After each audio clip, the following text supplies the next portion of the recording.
Hey,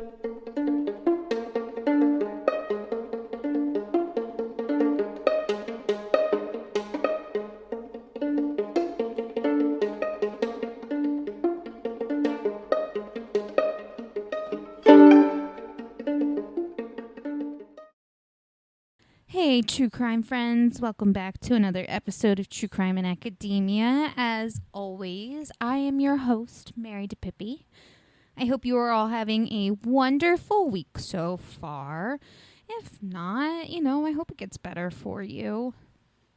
I was really excited last week because Michael's, the craft store, has started putting up their Halloween decorations. And for the past 5 years, I have been dying to get one of their Raven figurines to keep on my desk. And I finally got one. So I'm very excited, but I had to think of a name. So actually in the episode show notes, you'll see there is a poll. Or not a poll, I'm sorry. There's a question of what I should name my Raven. So feel free to give me suggestions because I'm not sure what to name him or her yet. So yeah, I'd appreciate your help with that. Do not forget to follow True Crime in Academia on Instagram and TikTok at True Crime in Academia, and newly on Twitter, TC in Academia. So don't forget to follow me there. I post updates and videos and things sometimes. So pretty much anything you would want to know about the podcast, you can find out from the social media. So be sure to follow them. Also, you can become a subscriber. It is a new month. It is August. In a couple of days, actually this Friday, I will have the Patreon exclusive episode. So you don't want to miss that. It's a longer one. It was actually supposed to be a 3-part series, but seeing as I only drop out exclusive content once a month, that just didn't make sense. So it's going to be a little bit of a longer video, but it is a very, very interesting topic and discussion that I think you will all enjoy. So to become a subscriber, you need to go to patreon.com/Ivory Tower Boiler Room. You will be able to get access to that episode, but also I have covered the Casey Anthony trial and death of Kaylee Anthony, as well as the murder of JonBenet Ramsey. So you can access all 3 of those videos once you become a subscriber. So moving on to this week's case, we have another missing person / unexplained / strange death. So without any further ado, let's get into it. The end of August is the mark of the beginning of a new school year. Students are moving back into their dorms, they're making new friends and catching up with old ones. It's as much of a stressful time as it is a hopeful one, and most students are just trying to get their last bit of summer partying before the essays and assignments start rolling in. Sadly, this would not be true for one University of Minnesota student named Jacob Lavoie. The night of August 31st, 2019 would be the last time anyone would see Jacob alive. Jacob Lavoie was a 21-year-old from Grove Heights, Minnesota. By all accounts, he had a normal childhood and a loving family. He was a senior at UMD, or University of Minnesota Duluth, and studied business and marketing. He was fairly tall and thin, being 5'10" and 150 pounds. He had strawberry blonde hair and blue eyes. By his family and friends, he was described as a responsible, hardworking student. And his sudden disappearance just didn't make sense. On August 31st, 2019, Jacob and his friends decided to go out to a bar called Grandma's Sports Garden. He and those few friends had taken an Uber there and, had a fun time drinking it up at the bar, probably watching sports, doing stuff like that. I mean, they had just turned 21 or were newly 21, so they were just looking to have some fun, being able to go to a bar for real and not just trying to sneak in, I think is definitely one of the draws of turning 21. Knowing that you're there and you can be there legally, whereas before, no one wanted you there. But yeah, so they went to this bar, and of all of the college parties and things they could have done that night, I feel like going to this bar is pretty tame. Now, I have never been to Grandma's Sports Garden, so I don't know. I mean, this could be a place that's totally like wild and crazy. People could be getting into a lot of trouble there, but it seemed like they were having a pretty chill night. And, like I said, compared to the other things that they could have done, like go to a party. I mean, parties can get out of hand very easily. Whereas, like, when you go to a bar, obviously there are more consequences to one's actions. There are bouncers and security and, people who, are there to keep everyone safe. So, I just feel like you could get into a lot more trouble being crazy and wild at a bar than if you were, at a party. Because obviously you can't really go too apeshit at a bar without there being really any repercussions. Whereas, like I said, with parties, anything goes sometimes. At around 12:08 a.m., Jacob decided to leave the bar. And there are CCTV footage or photographs of Jacob getting up and leaving the bar. That particular night, he was wearing a salmon pink long sleeve shirt with jeans and a black Nike baseball cap.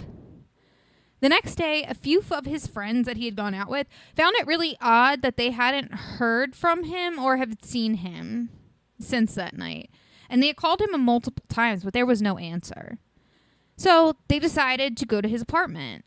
His car was there, but when they arrived at the apartment and knocked on the door, no one answered, and it really didn't appear that Jacob had been home. Immediately, they knew something was wrong and called the police to file a missing persons report. Which I really have to say, good on these dudes. I know this sounds extremely sexist, but honestly, I was surprised that a group of guys took the initiative and listened to their gut that something was wrong and then reported it. And I know I'm generalizing, but I do feel like most guys, if they didn't hear from their friend, wouldn't think too much of it. Whereas women, because, from a young age, we are taught to be super hyper aware of our surroundings and to be extremely vigilant about our own safety. That, if our friend didn't answer the phone or if a friend didn't answer the phone or their apartment door, that would be a red flag right away and would immediately do something about it. Obviously, that is not all men, and not all women are like that way. But from a general point of view, that's fairly, it's fairly par for the course, I guess. But, clearly his friends were aware and they picked up on these red flags and they acted quickly on it. And I feel like that really shows not only just their character, but also Jacob's character, because Jacob's the one hanging out with them. And, I feel like you can get a sense of who people are based off of who their friends are and who they choose to associate with. So the fact that he had, good friends, for a lack of a better term, I think says a lot about him. And that, they also seem very responsible too. So, again, just says a little more about him, I think. The police department conducted and organized searches with the help of St. Louis County Rescue Squad and the Duluth Fire Department. However, they didn't ask for volunteers to help with this search, which to some extent I can kind of understand. From what I've seen, of the area where Jacob went missing, there wasn't a wooded area. So to have a full search like that, and I mean, obviously you don't need to be missing in a wooded area for people to organize searches for you.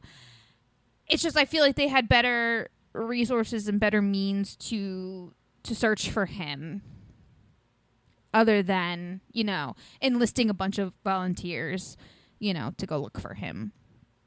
But the other thing about this area that he was at was that it's kind of like a peninsula type of area.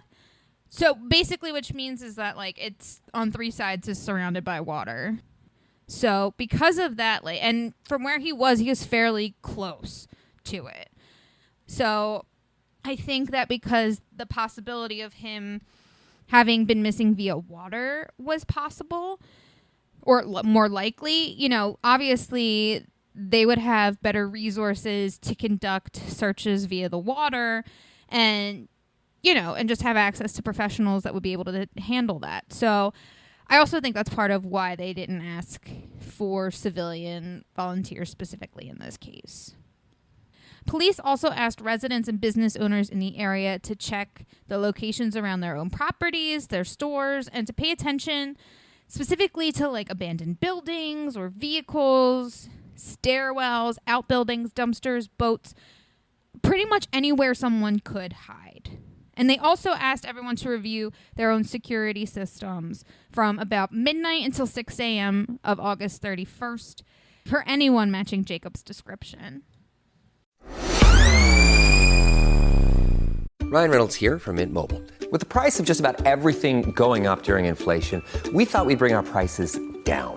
So to help us, we brought in a reverse auctioneer, which is apparently a thing. Mint Mobile Unlimited Premium Wireless. How to get 30, 30, bit to get 30, bit to get 20, 20, 20, bit to get 20, 20, bit to get 15, 15, 15, 15, just $15 a month? Sold! Give it a try at mintmobile.com/switch.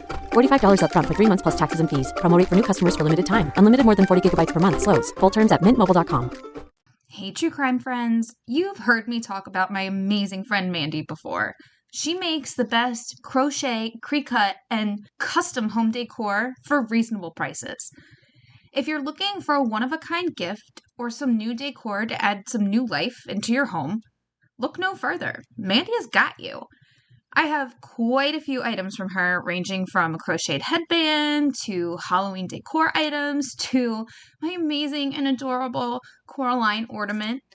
If you guys haven't noticed, I'm like obsessed with Coraline, and I just love how Mandy makes it. She's also made me a Coraline doll that sits next to all of my true crime books. To order, just slide in her DMs on Facebook and Instagram at Mandy Made It. That's MANDEE Made It on Facebook and Instagram. Once again, go to Mandy Made It on Facebook and Instagram, send her a DM, and order today.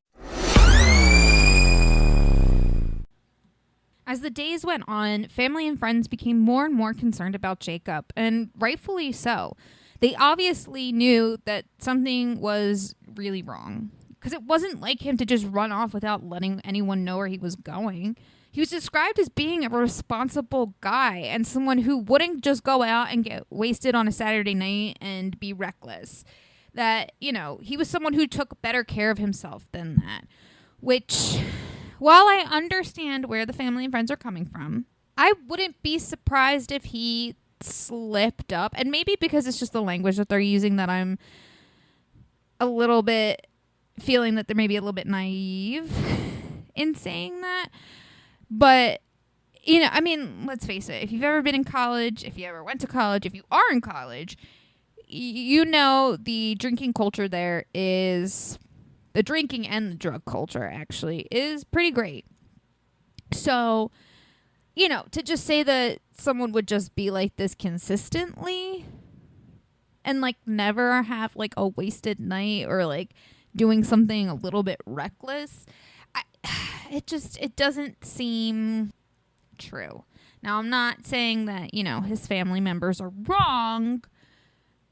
Like I said, I just feel like it's just a bit naive to assume that, hey, a college student would 100% behave himself 100% of the time. On September 6th, the search for Jacob was over.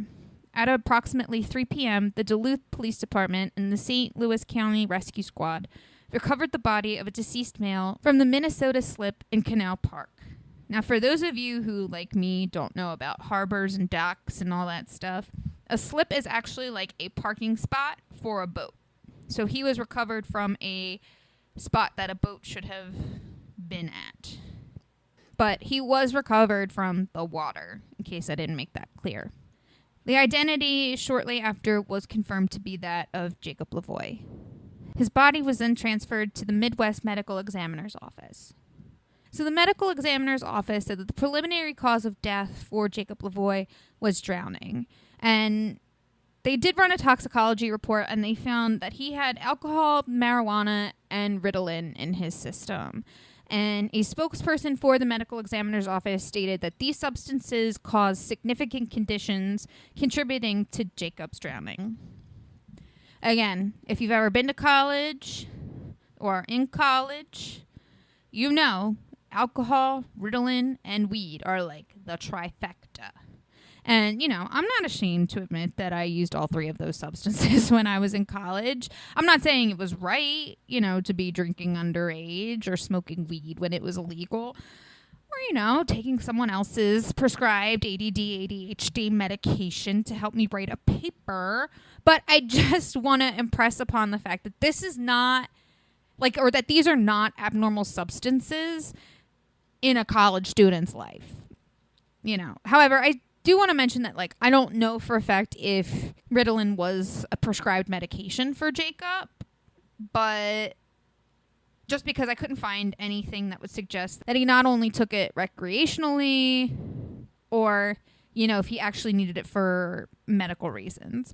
Either way, though, I'm not judging because, again, like I said, I feel like this is a fairly normal concoction of substances in your normal college student. Now, I don't know the exact amounts of what was, you know, of the alcohol or the weed or the Ritalin that was in his system. But I feel like if the medical examiner feels like they contributed to his drowning, then one can kind of only assume that there were higher doses in his body. And I mean, we all know he was out the night, but you know, he was out that night drinking. So, I mean, that checks that he had alcohol in his system. I don't know about the weed or the Ritalin, but that's something that could have been done beforehand. I did do some research and saw that I've seen that some students would take Ritalin in order to reduce the effects of alcohol, and then therefore they could drink more. And this is mostly for the fact that, because as we all know, alcohol is a downer and Ritalin is an upper. And weed can also be an upper, depending on which strain you're going with. Now, for me, I know this from experience that when you mix alcohol and weed, you're not necessarily feeling all of the effects of the alcohol. There's kind of like this weird little limbo. And that's not to say that you are not intoxicated at all. This is not a one cancels out the other situation. You are very much intoxicated. It's just like I said, you're not really experiencing the full effects of it. So, you know, I can see why those specific things would be, you know, reason for the medical examiner to be concerned. I mean, we know that weed, depending on, again, the strain, but even regardless of the strain, it usually is going to lower your motor function and your responses or your physical responses to things. So you already got something slowing you down in that way, plus the alcohol messing with your judgment, and then, you know, the Ritalin, even though technically, like I said, it's a stimulant and it makes you hyper-focused, you know, it's just not, it's not a great combination to be on all the time, but I can't imagine that it's a great combination to be on when you're near water. So, while I don't think that there was foul play involved, I do kind of agree with the medical examiner in thinking that that they were possibly, you know, reasons for why he drowned, which is really sad. Because again, I say it all the time on this show. Getting drunk or taking drugs should not be a death sentence. But sadly, in some of these cases, it kind of can be. Tim Johnson, who was a cousin and the family spokesperson, shared a statement from the family saying, "We are devastated by the loss of Jacob. He was our son, brother, grandson, nephew, cousin, and friend. We wish to extend our heartfelt thanks to law enforcement, the University of Minnesota Duluth, the entire Duluth community, the Inver Grove Heights community, as well as everyone far and wide for your caring and concern in helping us locate Jacob. Now that Jacob has been found, we ask for your prayers and also ask that you respect our privacy during this time of great loss. Minnesota University Duluth Chancellor Lindley Black also made a statement saying, "This is an incredibly sad time. As much as we try to be prepared for something like this, it's extremely difficult. UMD is such a tight community, and we're concerned for Jacob's family, his friends on campus, and the faculty and staff that knew him." So yeah, I mean, just a very sad case, of a disappearance, but also an accidental death. And, it's just so sad. Obviously, when anyone loses their life, but also when someone loses it as senselessly as this, or, in a manner that could have totally been avoided, And again, I'm not blaming Jacob for being a normal college student. Let me be clear about that. I'm not blaming him for his own death. That's ridiculous. It's just sad that this situation occurred the way that it did. Because, again, like I said, it could have been unavoidable. But, again, another wonderful, beautiful life has been lost. And we will never get to know the impact of it, which is a loss for all of us and is a real shame. That is all I have for you, my darlings. I hope you all have a wonderful, wonderful rest of your week. Please stay safe out there. Stay healthy. Do some self-care. Show yourself some love the rest of this week because I love you. And until next week, guys, I will see you later. Thank you so much for listening to the Ivory Tower Boiler Room or True Crime in Academia. I'm Andrew Rimby, the executive director. Our team includes Mary DePippi, our chief contributor, Nicole Arguello, our marketing assistant, and Kimberly Dallas, our editor. Ivory Tower Boiler Room episodes come out on Monday, and sometimes I'm joined by a guest co-host. Make sure you follow us on Instagram and TikTok at Ivory Tower Boiler Room and on Twitter at Ivory Boiler Room. And here's Mary. Hello, everyone. I am the host of True Crime in Academia.